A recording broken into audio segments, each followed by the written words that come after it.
Yeah. Before we get started, I got to say this. Right now, this has been about maybe 10 to 12 minutes after it's done. Because I watched after the show just in case there was something added I didn't see. They did show a little bit of AJ Styles for about a minute or two just to give us something. But this is what I'm saying. For me personally, I know what's about to happen.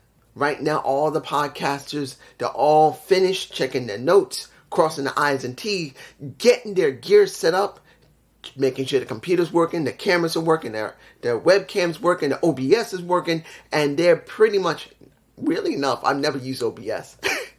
I never had a reason to because I never live stream. But I know they're setting it up.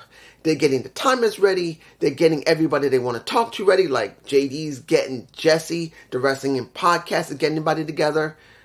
You got everybody that's going to be doing their videos right now, getting it set up. But here's where it gets interesting. Because we just had a large Money in the Bank premium live event. It's just, that's fucking pay-per-view. I'm saying it. But I don't think anyone is going to review Collision. There's a strong chance nobody's going to be reviewing it much. There may be a few people, but it's all going to be about Money in the Bank. I'm going to say this now. I don't know if I have enough time, but I'm going to try and review Collision. Now, mind you, it's going to be late in the night because probably by the time I do this video that I'm going to be talking, then I'm going to edit and then upload. It'll be well past the beginning of Collision. So what I'll probably do, I'll try and catch whatever I can, if I'm going to do it. Then, when it's finished, I'll try to find a replay of the parts that I missed. And then maybe I will do that. I don't know yet. I'm thinking about it. Because I still want to, I don't know why, look at Impact Down Under Night 2. And if I do Collision tomorrow instead of today, it'll get messy. So I'm considering just skipping Collision, do Impact Night 2, and you'll see that tomorrow. I don't know. But let's go here.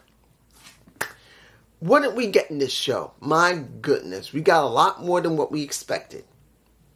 People that we thought wouldn't win, won. Someone that we didn't hear that was going to show up. Well, at least I didn't know was going to show up, showed up. Because he needed to drum up some interest. We got a jobbing out of somebody. You already know. Grayson Waller. We got a semi-great beginning and a semi-great end. Well, let me just start. The men's ladder match for Money in the Bank. We got Priest, LA Knight, Jake Paul. Well, not Jake Paul. Sorry. Logan Paul. I always get him and his brother mixed up because they're both scumbags, as most people would say.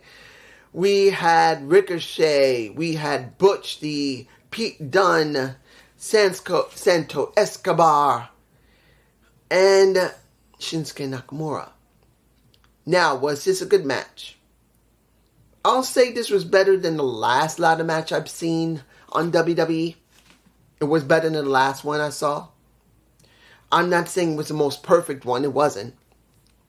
Admittedly, when I saw happen to Logan, when Ricochet decided to do basically a Spanish fly onto two tables, and it went wrong because if you did see this, and it was nearing the end, and Logan and Ricochet were going to do a table spot that pretty much Damian Priest and Logan Paul set up earlier, because Logan was trying to get someone on the side when everybody was kicking his ass when the match began.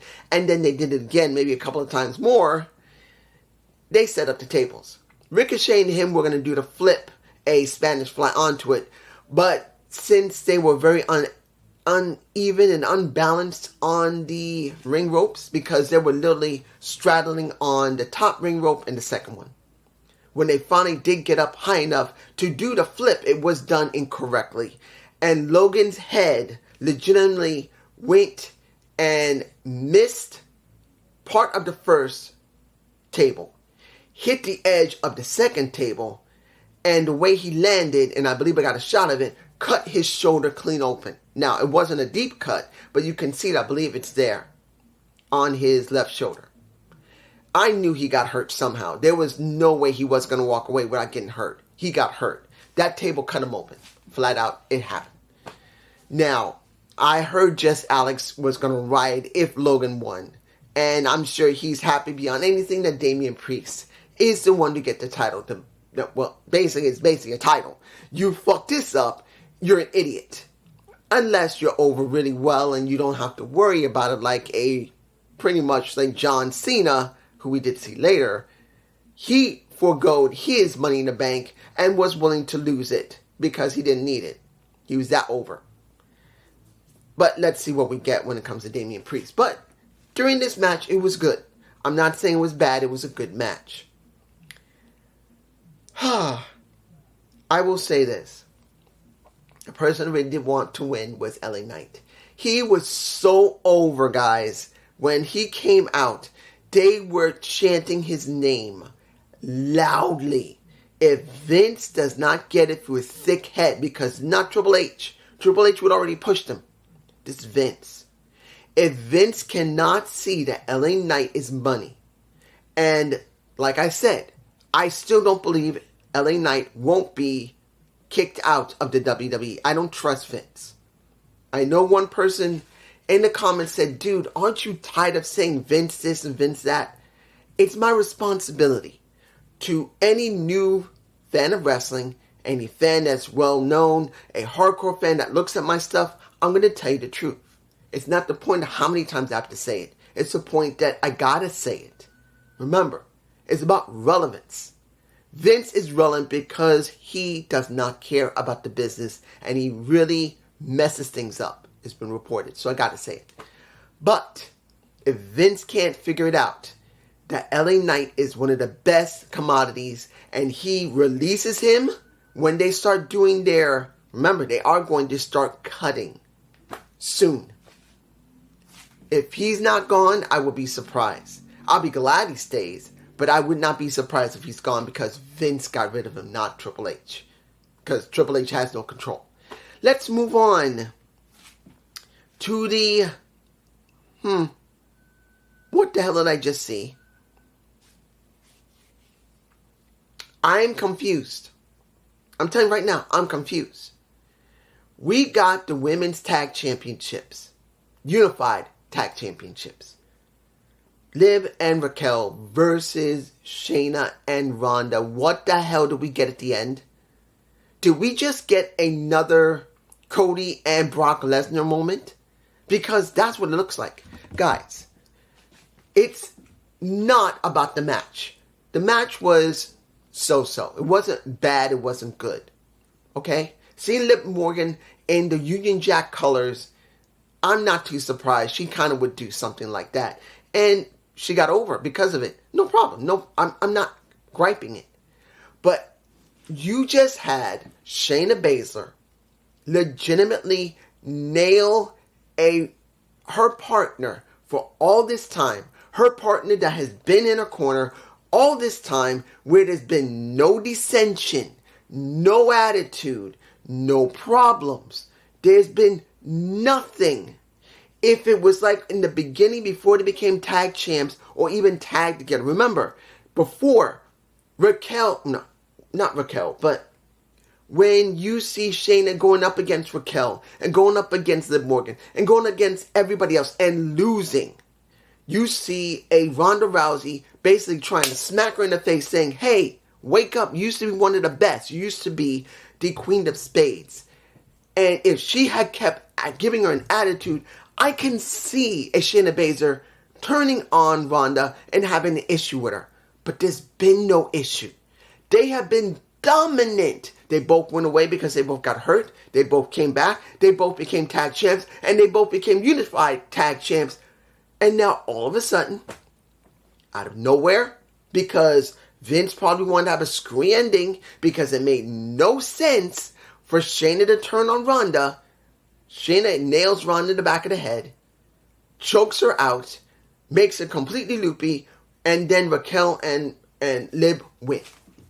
This was stupid. Am I glad to see it though? Yes, because I said this a while ago the two women that would make the most sense in the feud would be Shayna Baszler and Ronda Rousey. The two women, the two horsewomen of MMA. We had all four at one point. Now we only have two guys. Shayna Baszler and Ronda Rousey legitimately were in MMA together. They both know each other from that. I believe they even faced each other in the ring at least once or twice. At least I think, in real life. They would be the perfect feud to friends that finally turned on each other. One or the other. Now we finally get it. But with no context. What the fuck was that? There was no build-up for Shayna to turn.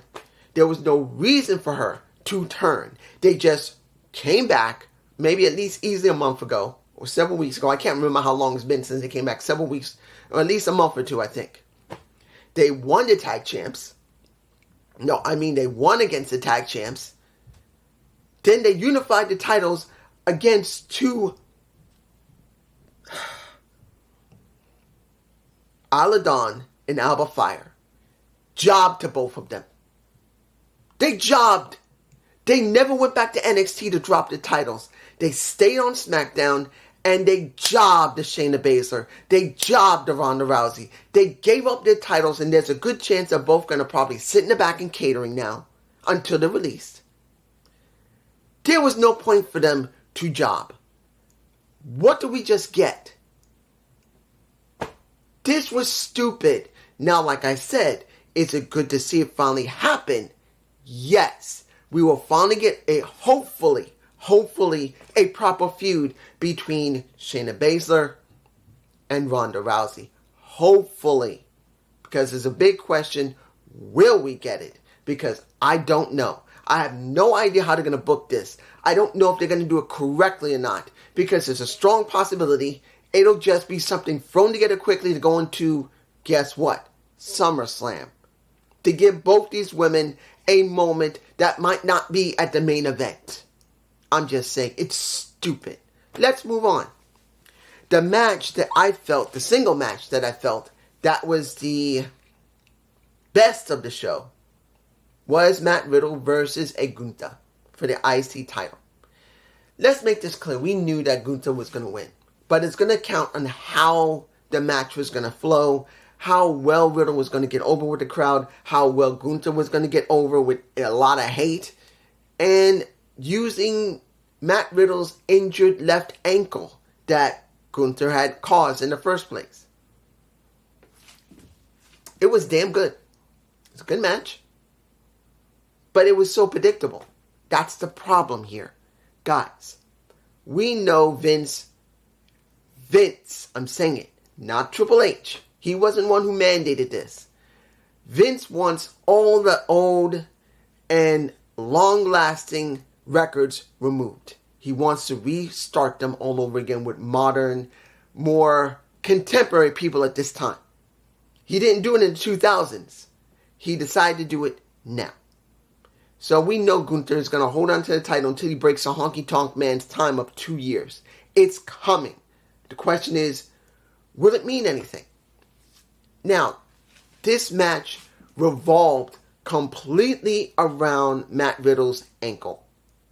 And how well he can tolerate pain. And how could he use his MMA skill to try and help himself not get jobbed out by a Gunther so easily. It was done well. In the end, we know who won. But then we get a returning Drew McIntyre who hasn't come back since WrestleMania face Gunther. He basically gives him a Glasgow kiss to the head. Then a Claymore, and that's it. Now we're going to have Gunther in a feud with a Drew McIntyre. But here's the problem for me personally. This, I gotta say this. I'm saying it now. I'm gonna say it. I didn't say this about the first title match with the men. But one of the best people to look really good there next to LA Knight was a Butch, Pete Dunne. And it made me think of Sheamus. Sheamus has already been reported being very frustrated because of the direction he's going. And he had one shot at getting a title he's never held. that he could probably make something out of it. He was red hot with the fans when he was facing Gunther in his feud. So hot, in fact. It was really good. He should have won. There should have never been Drew involved in it. It should have stayed with Gunther and Sheamus. It should have stayed that way. And Sheamus winning at WrestleMania would have been a great gift to Sheamus because of all the service he's done. He's stayed loyal to the company. He's not left it. He's busted his ass and even messed up his back for this company. And you could have done something for him, particularly he gotten over so hot with the Brawling Brutes. No. Now we're going to have Drew going after this instead of Sheamus. I found this to be stupid. Seeing Drew there, it's stupid. It should have been Sheamus. Now that Matt Riddle was done, it should have been Sheamus. I'm sorry, guys. If you think it should have been Drew, leave a comment below. More power to you. To me, it should have been Sheamus because he's still heavily over. And he still has never claimed that damn title. Now he's going after Austin Fury in the U.S. title, which he's held before, which is garbage. It should be something special, and this is what we got. It's dumb. Dumb. But they don't want to have Sheamus be the one to break the record of a honky-tonk man. I'm just saying. Now, the match that basically meant nothing. Nothing. Nothing. It meant nothing. I didn't care. It meant nothing. And it didn't elevate anyone. I'm sure someone will say, this is a great rub for Dominic Mysterio. Really? What is Cody doing? He's over, yeah. When he came out, well, let me crank this back. When you see Mommy, she's got the shoulders. She's like the head, her shoulders, a little curve with some boobie there, and with an ass of a Rhea Ripley. You see her coming out, looking fine, looking sexy. I'll take her in a minute. I gotta say this about Buddy Matthews. If this stupid bastard loses this woman, if for some reason she's not with him anymore, he's a freaking idiot, just like, and I gotta say it right now, Austin Aries and Zelina Vega, Thea. He lost his opportunity with one of the most compact, sexy pieces of ass, and she did do a decent job in the ladder match. I didn't say it before, but I gotta say it now. She did do a decent job. I don't have a problem with her, but I didn't expect her to win. But still, if Buddy screws up, he's a freaking moron. He better not screw up and mess up Rhea. He better not lose this woman. But you see Mommy coming out looking like, well, head, shoulders, boobie. Vroom. She looked fine, showing some cleavage, showing her tat in between the boobs. And then we have that match. And we see how over Cody was. Because from the moment he came out and they were singing the song to when he was in the ring, and they weren't too fond of Dom. But at least here, they didn't have to pipe in canned heat. It was all the fans at the, what was the name of the, I forgot the name of the arena. I think it was the O2 Arena. O2 Arena. Sorry. I'm a little tired and I'm hungry. I haven't eaten yet. I haven't eaten nothing. So, I can tell you this. It wasn't a bad match. The way they structured it wasn't too bad. You see Dom running around trying to escape a Cody. Cody did finally remove the cast. Finally. I'm glad they did. They finally went away from it. They needed to because it was getting annoying. It isn't like he was Bob Orton. And understand, Bob Orton, Randy's dad, broke his arm so much in the ring it never healed correctly. It took almost a year and a half to heal. Or was it 2? But Cody's not like that. So, in this story. So he had to get rid of it. I'm glad he did. And in the end, Cody won. But in the end, I'm like, do I care? Do I care? No. I don't care about it because What did I gain from this? Did Cody have to go through adversity? No. It's not like Brock was there. And it's not like Dom is dangerous. He's not. So this was a throwaway match that I didn't give a fuck about. Now, the women's ladder match, which I just mentioned. We got Bayley. We got Zoe Starks. We got Trish Stratus. We got Becky. We got Io Shirai. I know I don't have to. I should say Sky, but I'm saying Shirai. And we got Zelina Vega. Let me see if I'm forgetting anybody. And Trish Stratus. Guys, I don't know about you, but some parts of this match was terrible. And most of it was from Trish. Since this is the first time she's ever done a ladder match, she was very, very dainty. Now, mind you, and I do believe I got a shot of it, she did have a nasty bruise on her nose. And I think it might have been when she ran into the turn rope or when she got hit in the face, well, more like rammed into a ladder. I'm not saying she broke her nose, but she had a nasty bruise on it. It was nasty. It was already turning black. For a sexy woman like that, having a beautiful face, having a very dark black type of bruise, it was nasty. But did I like the match? Honestly, no. It just felt clunky. It did. Here's the problem. Here's the problem I think is a major issue when it comes to the women's ladder match. You're leaving the briefcase at the same height as the men. That's where the problem is. Let's make this clear. I'm not against women doing the same match as a man. But you should put it in context that makes sense. Having a 30-foot, 10 to 15-foot ladder up here, and the briefcase is nearly 16 feet up to 18 feet up. Maybe more. I don't remember how high it is. At least 16 to 18 feet above the ring.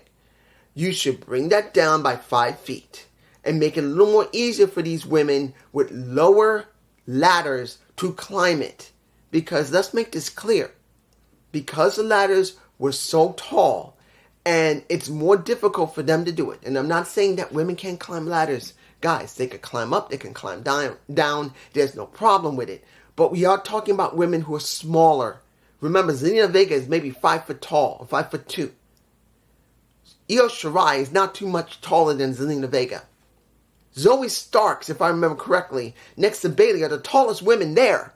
Everyone else is shorter. And that was the major issue for me personally. That you got shorter women you got women who are not the same size as men. You're leaving the briefcase at the same height as the men.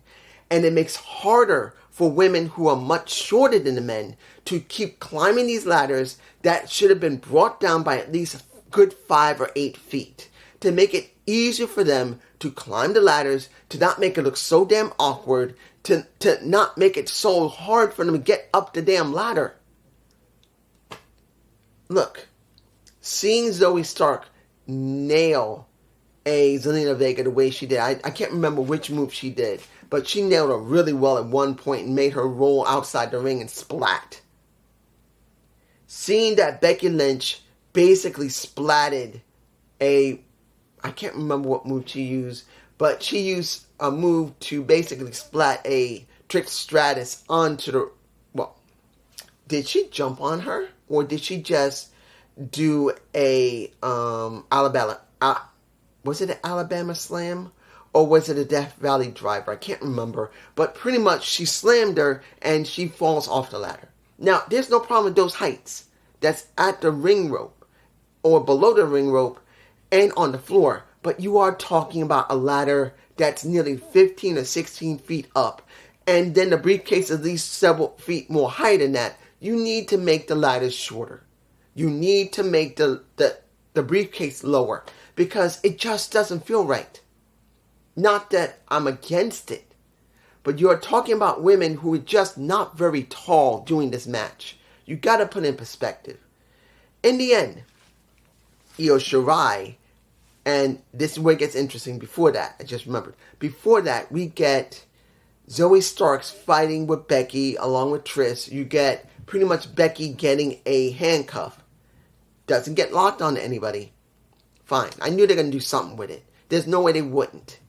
But when it came to Io facing a Bayley who had to shove her off the rope, and then also shove her off the ladder, and then, basically, she worked with her to a certain extent, and throughout that match, even though they weren't really fighting against each other, they were accidental pushes. Eventually, you get the ladder push from Bayley on Io. But Io decided once she and Bayley were fighting, Becky were fighting, she handcuffed the two. It's in my face. I guess I'm tired right now because I'm hungry. Guys, you got Io Shirai handcuffing Bayley and Becky together so she could climb on Bayley's back and then get the briefcase. And everybody exploded, which they should, because Io, I always thought Io was underrated. And also that it's very rare to see two Japanese wrestlers actually get somewhere at the same time. It's rare. So in this case, we're going to have Io, who probably, if I'm right, is going to be dealing with Asuka eventually. Because Asuka didn't lose a title. She didn't.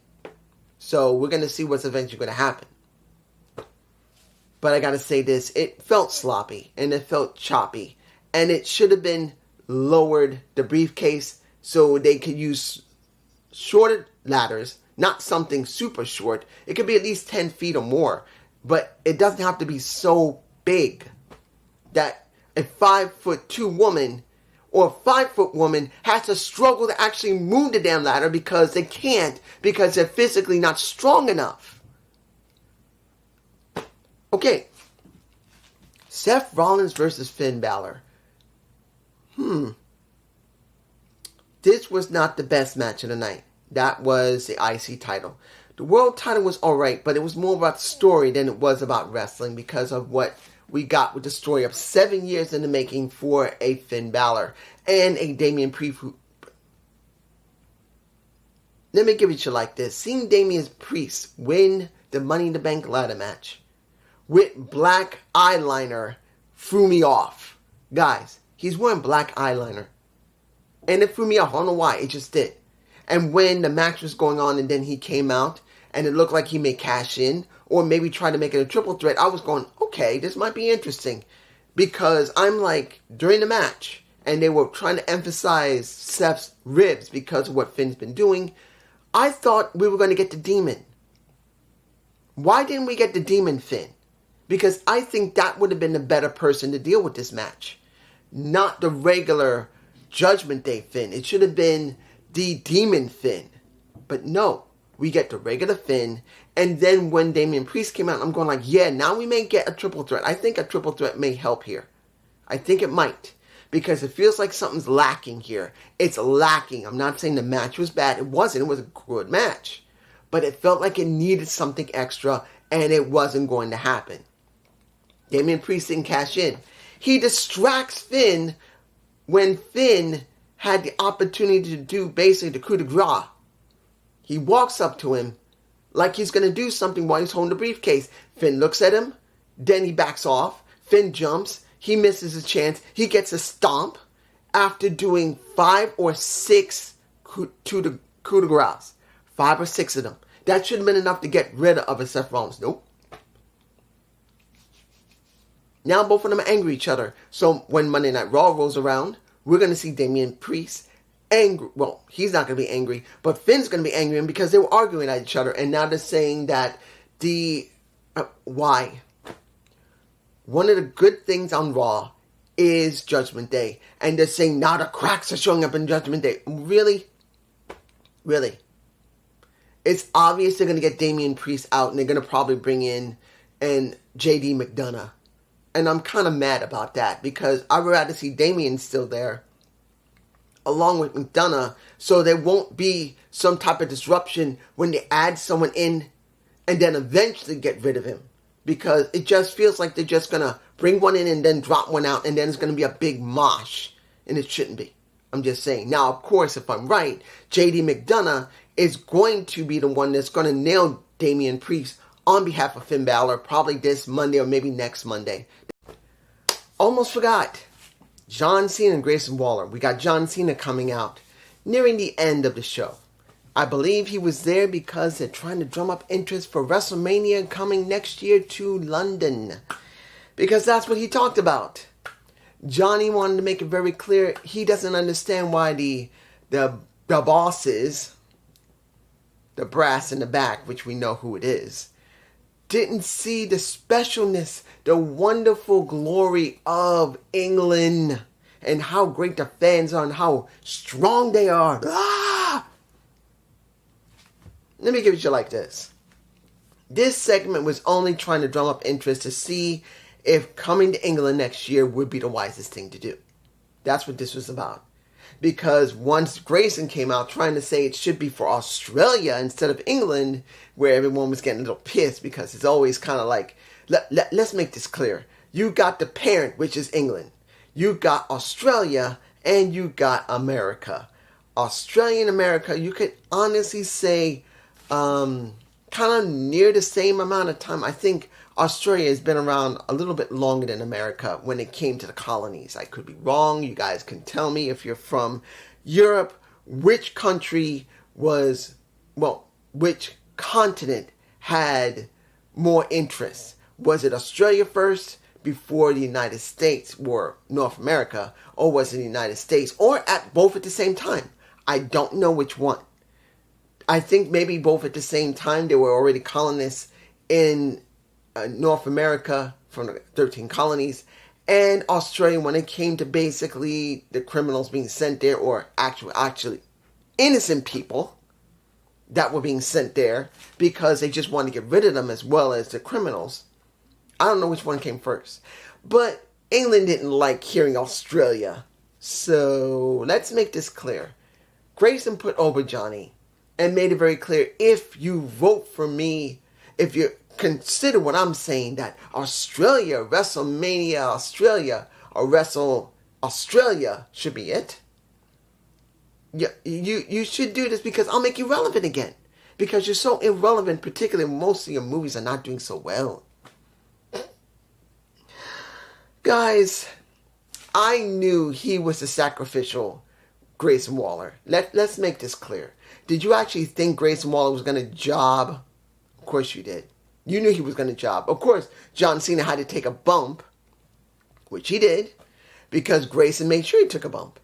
But did I believe that John Cena was just going to take it easily? No, because the moment after he took that bump and Grayson is acting the way he is, guess what? Johnny gave him pretty much an AA, and that was a coke and a smile and tell him to shut the fuck up. Next to the crowd, tell him to shut the fuck up. Because this crowd in London was rowdy. They were loud. It was enjoyable. They were calling him basically a wanker, like they were calling basically Roman Reigns a wanker, which you'll hear in my review, part of the review later, because actually this is being done after I've done the review because I forgot this segment. I'm not going to lie about it. I forgot. While I was editing this, I realized, I didn't say anything about John Cena and Grayson Waller. I have to say something. So here's a little bit of the process you don't know about. Sometimes I forget something and I add it later. But we're now going to have something between John Cena and Grayson Waller. The question is, what? Will it go to SummerSlam? Don't know. Speculate. Leave a comment below. Finally, the Civil War. Where did it go now?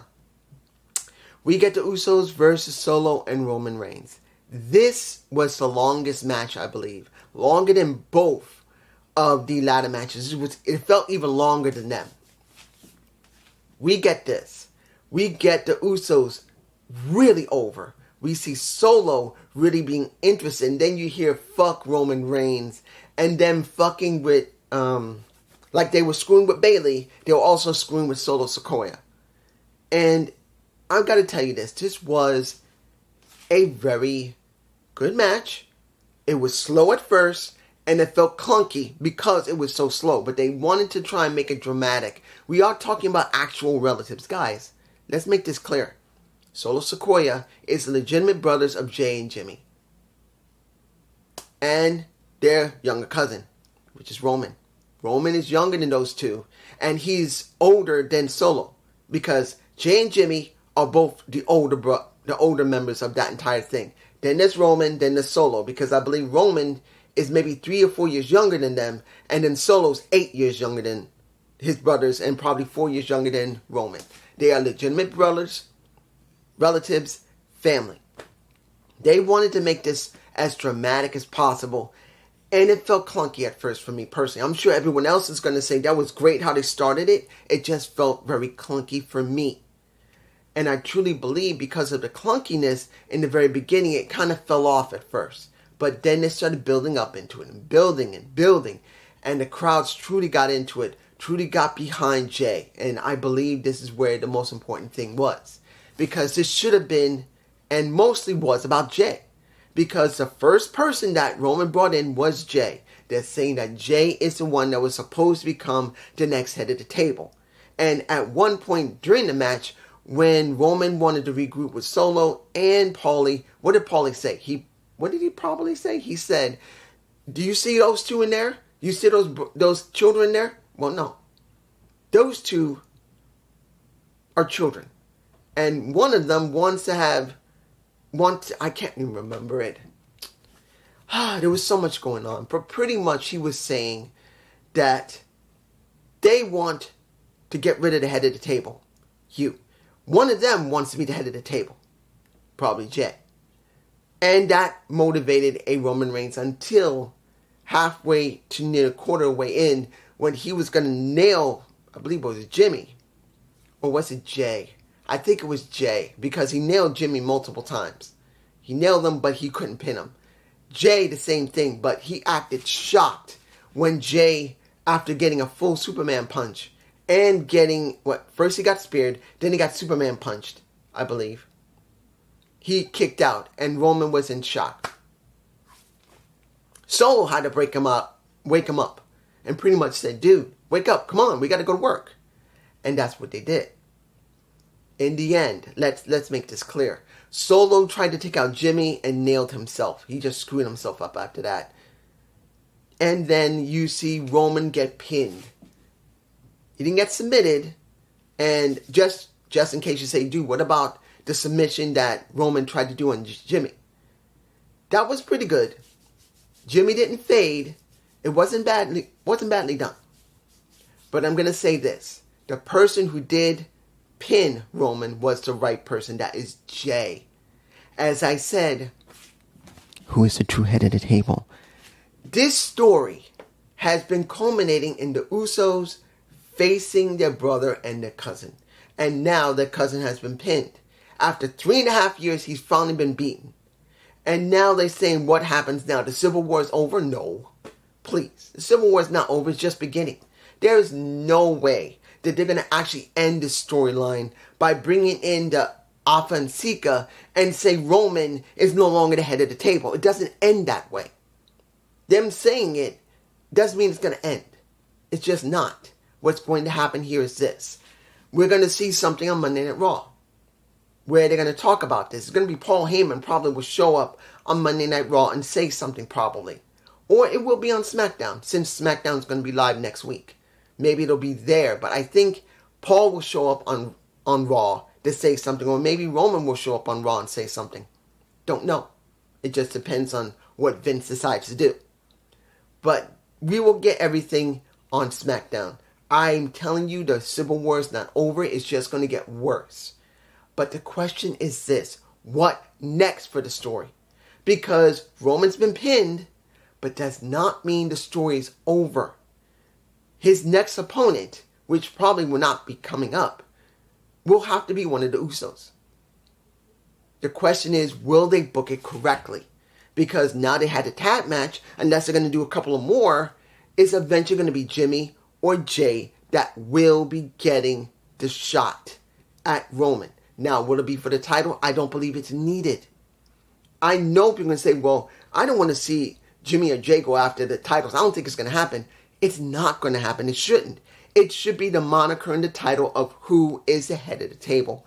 Them screwing with him on Friday for SmackDown, it's just obvious. There must be a match between either Jimmy or Jay with Roman to see who's the head of the table. That is the only way this has to end.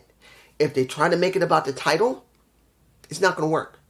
Particularly, there are now 3 titles that Roman is walking around with. The Universal WWE Championship and the now undisputed WWE the undisputed Universal WWE Championship. Paulie was holding 3 titles on him while the match was going on. They're not getting rid of them. It's just they can't use the titles. It's got to be his moniker this is going to be about. If it's not, it's gonna fall apart. People are not going to care that much when they finally do decide, if they do, to make it about the moniker. It's got to be about the moniker, period. But it's just me, and I hope you enjoyed this Money in the Bank. Please give me a comment below. Oh my gosh, I am hungry. This has been a long day, and it's going to get longer if I'm actually going to review Collision. Maybe I'll just leave it and maybe just do the Impact. Just tell me below what you think, counting if I see it in time. Peace. I'm hungry.